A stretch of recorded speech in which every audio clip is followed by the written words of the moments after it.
तुम सबका कल्याण हो।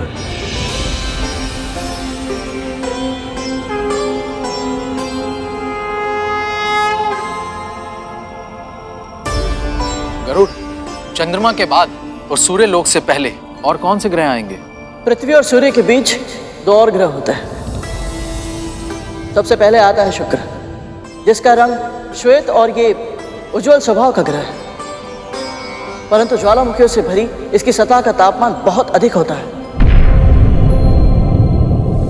फिर इसके बाद आता है बुध ग्रह, जो सूर्य के सबसे निकट है। इसका रंग भूरा होता है, जो सूर्य के चारों ओर तीव्र गति से घूमता रहता है। इसकी कक्षा बहुत छोटी होती है। दिन में ऊष्मा और रात में शीत सबसे अधिक होती है। वाह गरुड़, तुम्हें ये सब कैसे पता? मेरी माँ ने सूर्यमंडल और अंतरिक्ष के बारे में बहुत कुछ बताया है मुझे। गरुड़, हमें भी ये दोनों ग्रह देखने हैं। हाँ गरुड़। नहीं तक तो भैया, बिना किसी कारण के इन ग्रहों पर जाना और वहां की शांति भंग करना उचित नहीं है। हम दूर से ही इन ग्रहों को प्रणाम करके अपने मार्ग पर आगे बढ़ जाएंगे। और वैसे भी हमारी दोनों माएं हमारी प्रतीक्षा कर रही होंगी।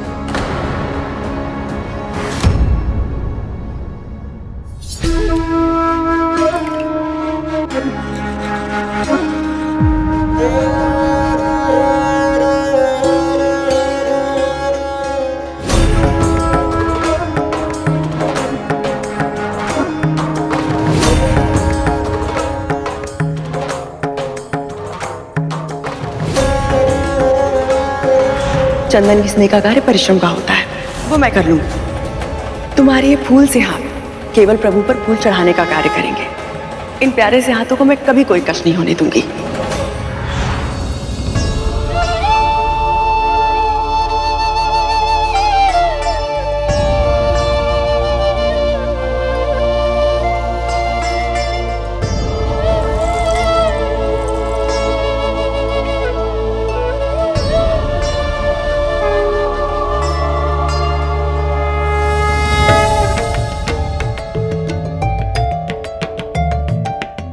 हे प्रभु, मैं जानती हूँ कद्रू दीदी ने सदैव मेरे पुत्रों का आहित ही किया है। अरुण के साथ जो हुआ उसका दायित्व मेरा था, पर फिर भी वो जीवित है।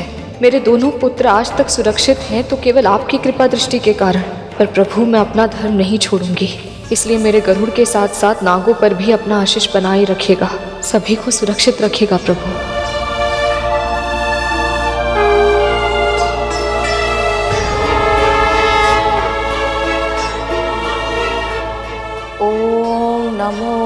भगवते वासुदेवाय।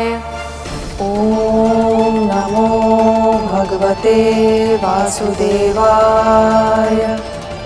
ओम नमो भगवते वासुदेवाय। मुझे ऐसा क्यों लग रहा है कि माँ ये पूजा विचलित होकर कर रही है? ओम नमो भगवते वासुदेवाय। ओम नमो भगवते वासुदेवाय। बहुत आनंद आ रहा है।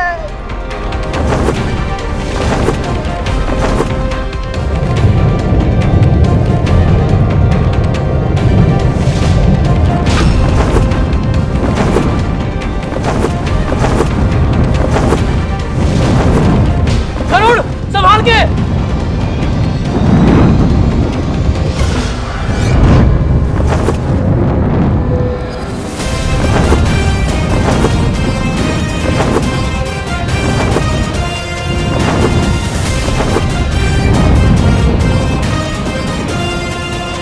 यहाँ तापमान बहुत अधिक है भैया। हाँ हाँ, अब तो सहन भी नहीं हो रहा है। मुझे इनको सुरक्षित यहाँ से निकालना होगा।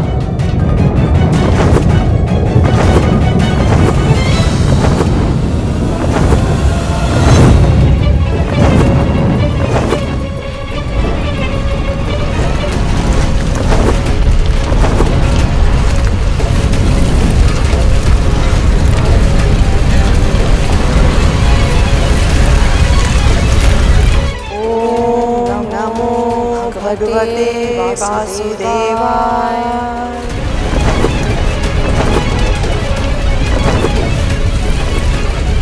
गरुड़, अब हम क्या करें? हमें बचा लो गरुड़। ओम नमो भगवते वासुदेवाय। ओम नमो भगवते वासुदेवाय। समय कम है, जो भी करना है शीघ्र ही करना होगा मुझे।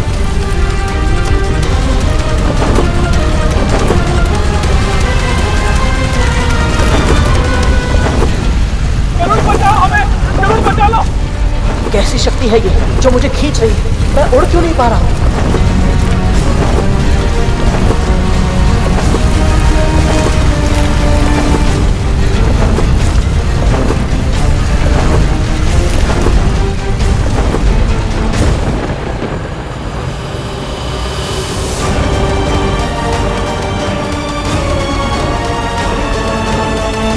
क्या हुआ विंता? तुम्हें कुछ दिखाई दिया क्या? जब मैंने प्रभु का ध्यान करना प्रारंभ किया था तो मुझे लगा कि गरुड़ बहुत तीव्र प्रकाश की ओर जा रहा है, पर अचानक क्या? अचानक ऐसा आभास हुआ जैसे कोई अदृश्य शक्ति उसे अंधकार की ओर लेकर जा रही है।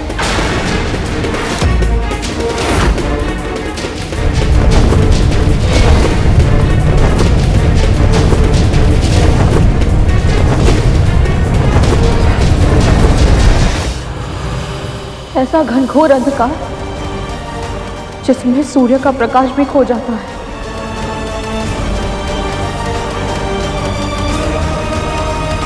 शक्ति? कैसी शक्ति? कहाँ है वो गरुड़? कहाँ है मेरे भाई? उत्तर दीजिए दासी माँ। नहीं जानती मैं, पर मेरा अंतर्मन कहता है बहुत दूर है वो सब।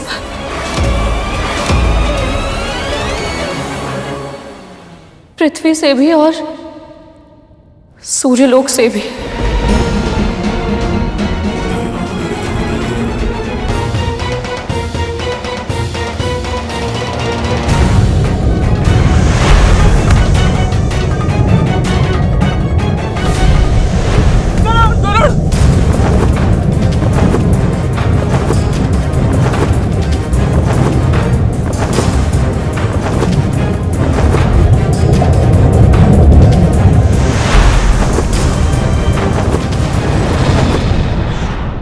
ये देख रहा है गरुड़? सूर्य से छठा ग्रह है ये, और आकार में बृहस्पति के बाद हमारे सौर मंडल का दूसरा सबसे बड़ा ग्रह है शनि। इसकी सबसे बड़ी विशेषता है इसके वलय या छल्ले, जो मुख्य रूप से हिम से बने हैं, पर उनमें कुछ मात्रा में धूल से बनी छोटी चट्टानें भी होती हैं। यदि मेरा अनुमान सही है तो ये शनि ग्रह है, पर वो तो पृथ्वी और सूर्य से बहुत अधिक दूर है। इसका अर्थ है कि हम सच में मार्ग भटककर बिल्कुल विपरीत दिशा में आ गए। माँ और बड़ी माँ दोनों प्रतीक्षा कर रही होंगी। गुरुत्वाकर्षण के कारण मैं अंतरिक्ष में तो नहीं जा सकता। उचित यही होगा कि यहाँ से मैं इस ग्रह पर उतर जाऊँ।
रुकिए, आप सबको चिंतित होने की कोई आवश्यकता नहीं।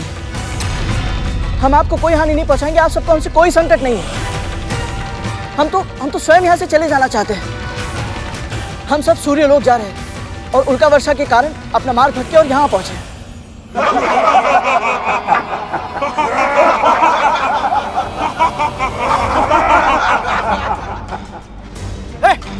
हंस क्यों रहे हो तुम? हमें मूर्ख समझा है क्या? कारण बताओ, नहीं तो फिर परिणाम के लिए तैयार हो जाओ। शनि ग्रह है ये, अपनी इच्छा से ना कोई यहाँ आता है और ना कोई जा पाता है। तुम सभी के कर्म तुम्हें यहाँ खींच कर लाए हैं, और जब तक इस ग्रह के स्वामी शनिदेव तुम्हें यहाँ से जाने की अनुमति नहीं देते, तुम सभी बंदी रहोगे।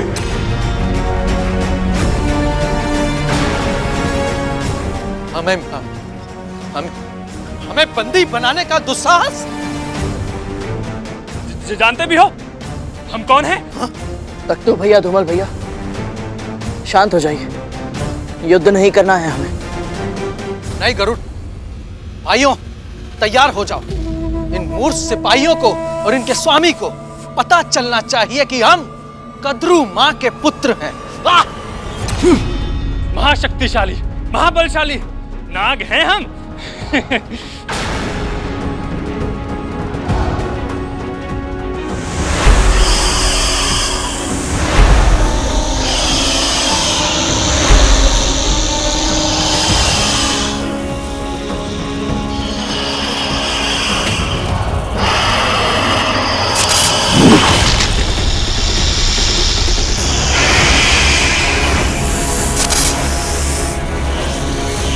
मैं कहता हूं रुक जाइए। तख्तू भैया, धूमल भैया, रुकिए। युद्ध कोई उपाय नहीं है, मेरी बात मानिए। कोई भी कार्य करने से पहले हमें विचार अवश्य करना चाहिए। समझिए कि हम कहां और किससे युद्ध करने जा रहे हैं। रुकिए, युद्ध कोई उपाय नहीं है, मैं आप सबसे विनती करता हूं।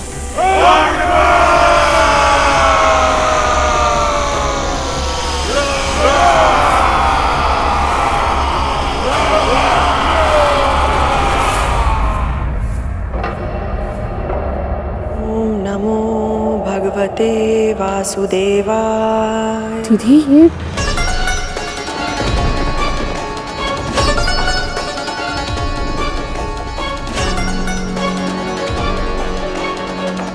ये चावल के दाने अचानक से काले कैसे हो गए?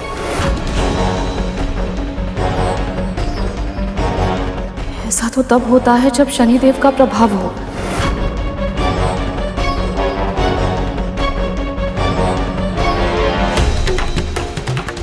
दीदी लगता है हमारे पुत्र अपना मार्ग भटककर शनि ग्रह पर पहुंच गए हैं।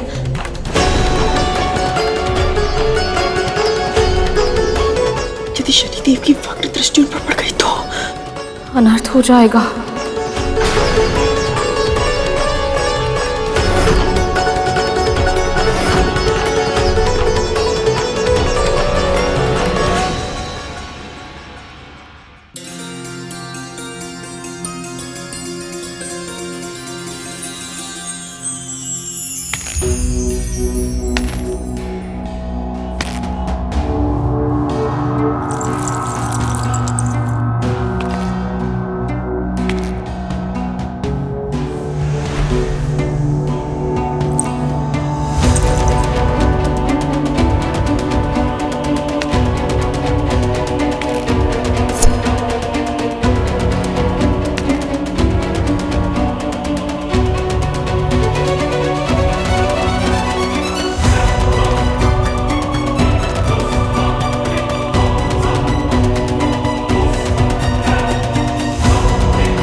आपकी कोई शत्रुता है मुझसे? नहीं, नहीं तो आप हर बार ऐसा क्यों करते हैं? जब भी मैं साज श्रृंगार करती हूँ, आप मेरे दर्पण पर अपनी दृष्टि क्यों डाल देते हैं? हम तो बस आपको देखना चाहते हैं देवी, परंतु नियति का व्यंग्य देखिए। हम आपको प्रेम से निहारना तो दूर, आपको अपने नेत्र उठाकर एक पल देख भी नहीं सकते। प्रिय, ये कैसा श्राप दे दिया आपने हमें?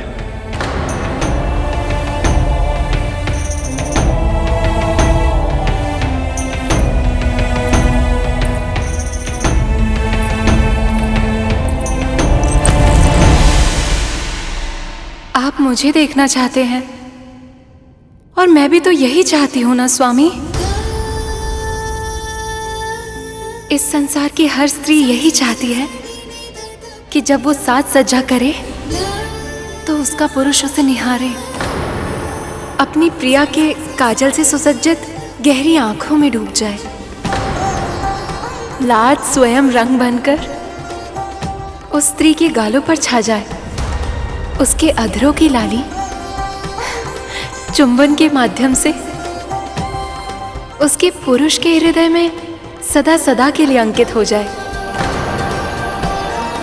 मैं भी तो एक स्त्री हूं स्वामी, जो अपने पति से प्रशंसा के लिए तरस रही है। ये साज सज्जा, ये अलंकार, ये सब आपके लिए ही तो है।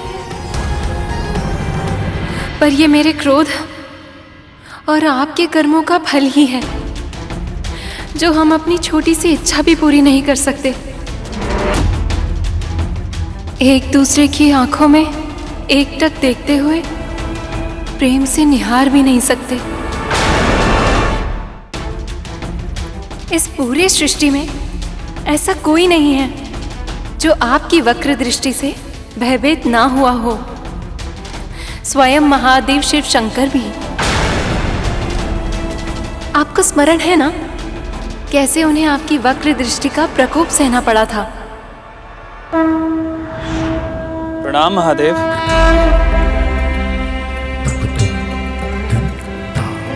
आपकी भक्ति भी विचित्र है शनिदेव। मैं देवों का देव हूं, आप मेरी आराधना करते हैं और आप फिर भी मेरी राशि में आना चाहते हैं। आपसे क्या छिपा है महादेव? आप तो सब भली भांति जानते हैं मुझे किसकी राशि में प्रवेश करना है और किसकी राशि में नहीं। ये मेरे नियंत्रण में नहीं है। हम सब प्रकृति के नियमों से बंधे हुए हैं और उन्हीं नियमों के अनुसार कल मैं आपकी राशि में प्रवेश करूंगा प्रभु, और मेरी वक्र दृष्टि आप पर होगी प्रभु। मैं चाहकर भी होनी को नहीं टाल सकता, इसलिए मैं आपको सतर्क करने आया हूं। आपकी दृष्टि मुझ पर कितने समय तक रहेगी शनिदेव? प्रभु, सुबह की पहली किरण से सवा पहर तक मैं आपकी राशि में रहूंगा। मैं क्षमा चाहता हूं, परंतु तब तक आपको सतर्क रहना होगा।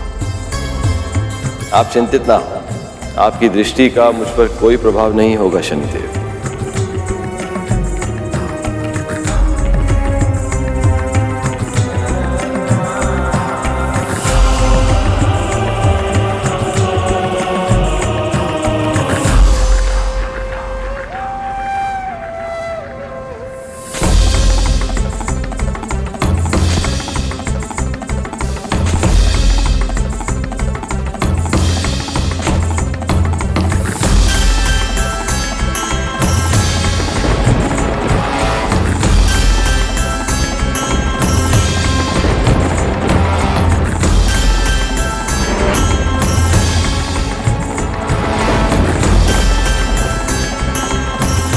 विशाल वृक्ष का ये कोटल अवश्य ही मुझे संभालेगा। सूर्य की किरणें भी इसमें प्रवेश नहीं कर सकती, तो मुझ पर शनिदेव की दृष्टि कैसे पड़ेगी?